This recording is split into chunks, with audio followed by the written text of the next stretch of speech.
Okay, slope-intercept form. We've got y equals mx plus b. And the reason it's called slope-intercept form is because it gives us the slope by giving us m.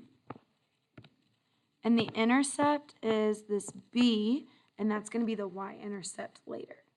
But today, all we have to really focus on is finding slope. We've got to be able to identify slope from any equation that they give us. So for example, right here, if I realize that the y's are by themselves, I'm going to automatically believe that this is slope-intercept form.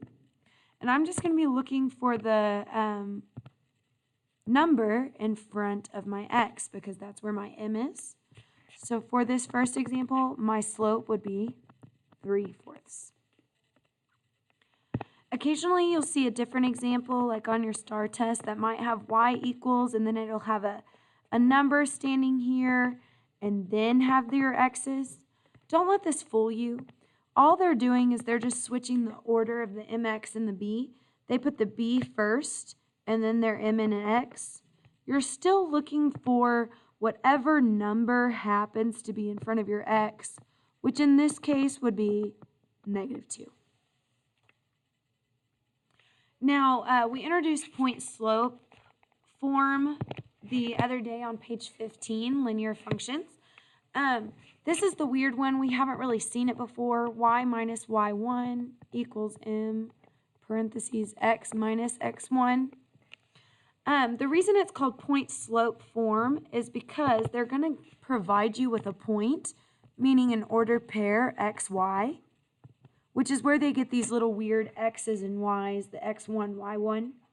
And then they're also going to provide you with the slope. Again, the slope is always referred to as m.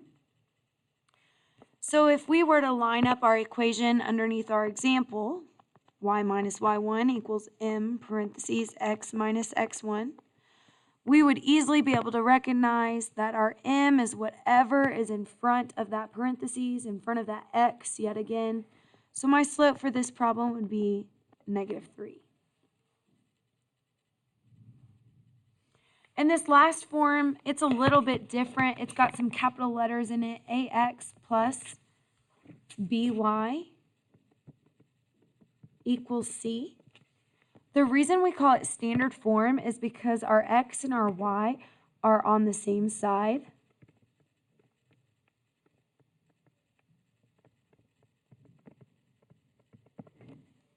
And if you go back to these point slope and the slope intercept form, you're going to notice that your y is always on the left side, but here our y and our x are together, whereas in the other forms they were separated by the equal sign. So the problem with standard form is they don't give us a specific m. They don't tell us exactly where m is. So our job is to be able to modify and alter this equation to be something like our slope-intercept form. We want to get it to where our y is all by itself. So the only way to do that is to follow our solving steps, DCMAD, don't call me after dark, where the first D stands for distributing. There's no parentheses, so I won't be distributing. C stands for combining like terms. There's nothing that looks alike here. We've got x's, y's, and constants, so we can't combine anything. We don't need to move our variable because our y is already on its side. We want it on the left side so that it'll follow into slope-intercept form. What we do need to do is add or subtract the other stuff. And in this format, we've got to add or subtract the x's. So I've got to take all of these x's and move them to the other side. The only way to do that is to do the opposite operation. So this was a positive 4x up top. The only way to get rid of a positive 4x is to minus 4x.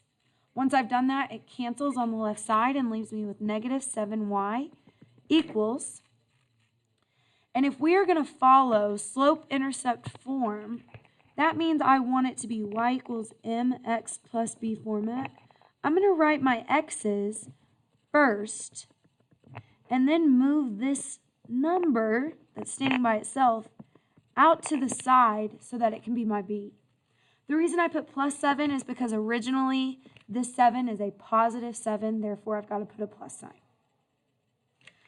Once I've added my x's, moved my x's, I can now divide as my last step. I always divide by the number in front of my variable. So I'm going to divide by -7 on both sides. And this should look familiar. This is what we call don't break my heart. We're going to do -4x divided by -7.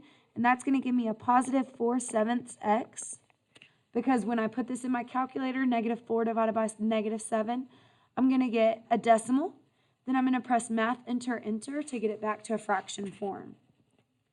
Don't break my heart means I got to do both sides of the heart here. So +7 divided by -7 will give me a -1. And now this is very easy to identify. It looks like y equals mx plus b format. So my slope in this problem is 4/7.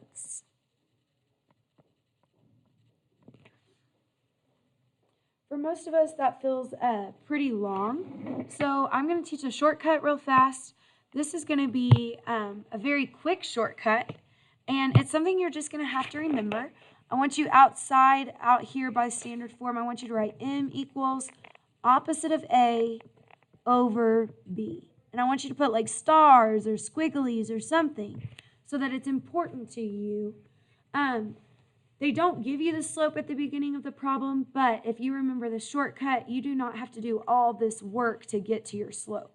Instead of doing all the work, you recognize that m is going to be the opposite of A over B, which means you go to the original problem, you look at what your A is, that's 4.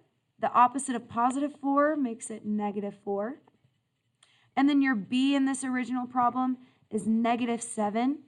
Again, when you type in -4 divided by -7 in your calculator, you press math, enter, enter. It's going to simplify to be 4/7.